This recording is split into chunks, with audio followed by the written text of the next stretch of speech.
Throughout Selassie's long reign, no one could quite figure him out. In the mid-1920s, the powerful warlords of Ethiopia were coming to the realization that a young man of nobility named Haile Selassie was outcompeting them all. Most of his rivals could not understand how this wispy, quiet, mild-mannered man had been able to take control. Yet, in 1927, Selassie was able to summon the warlords, one at a time, to come to Addis Ababa to declare their loyalty and recognize him as leader. Some hurried, some hesitated, but only one Degismak Balcha of Sidamo dared defy Selassie. Balcha was a great warrior, and he considered the new leader weak and unworthy. He pointedly stayed away from the capital. Finally, Selassie, in his gentle but stern way, commanded Balcha to come. The warlord decided to obey, but in doing so, he would turn the tables on this pretender to the Ethiopian throne. He would come to Addis Ababa at his own speed, with an army of 10,000 men, a force large enough to defend himself, perhaps even start a civil war. Selassie asked Balcha to attend an afternoon banquet in his honor. But Balcha, no fool, knew history. He knew that previous kings and lords of Ethiopia had used banquets as a trap. Once he was there and full of drinks, Selassie would have him arrested or murdered. To Balcha's surprise, Selassie answered with the utmost politeness that he would be honored to play host to such warriors. On the way to the banquet, Balcha warned his soldiers not to get drunk and to be on their guard. When they arrived at the palace, Selassie was his charming best. He deferred to Balcha, treated him as if he desperately needed his approval and cooperation. But Balcha refused to be charmed, and he warned Selassie that if he did not return to camp by nightfall, his army had orders to attack the capital. Selassie reacted as if hurt by his mistrust. Over the meal, when it came time for the traditional singing of songs in honor of Ethiopia's leaders, he made a point of allowing only songs honoring the warlord of Sidamo.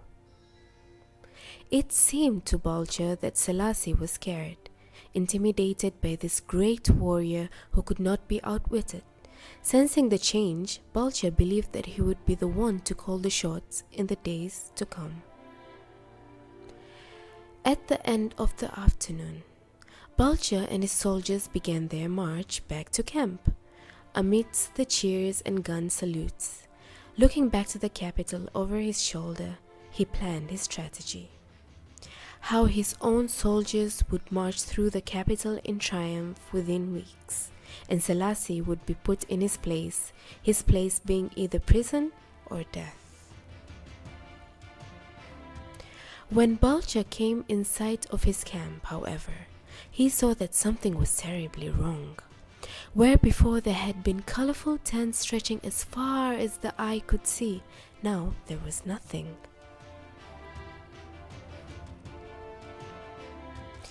Only smoke from doused fires. What devil's magic was? A witness told Balcha what had happened. During the banquet, a large army commanded by an ally of Selassie's had stolen up on Balcha's encampment by a side route he had not seen. This army had not come to fight, however. Knowing that Balcha would have heard a noisy battle and hurried back with his 600-man bodyguard, Selassie had armed his own troops with baskets of gold and cash. They had surrounded Balcha's army and proceeded to purchase every last one of their weapons.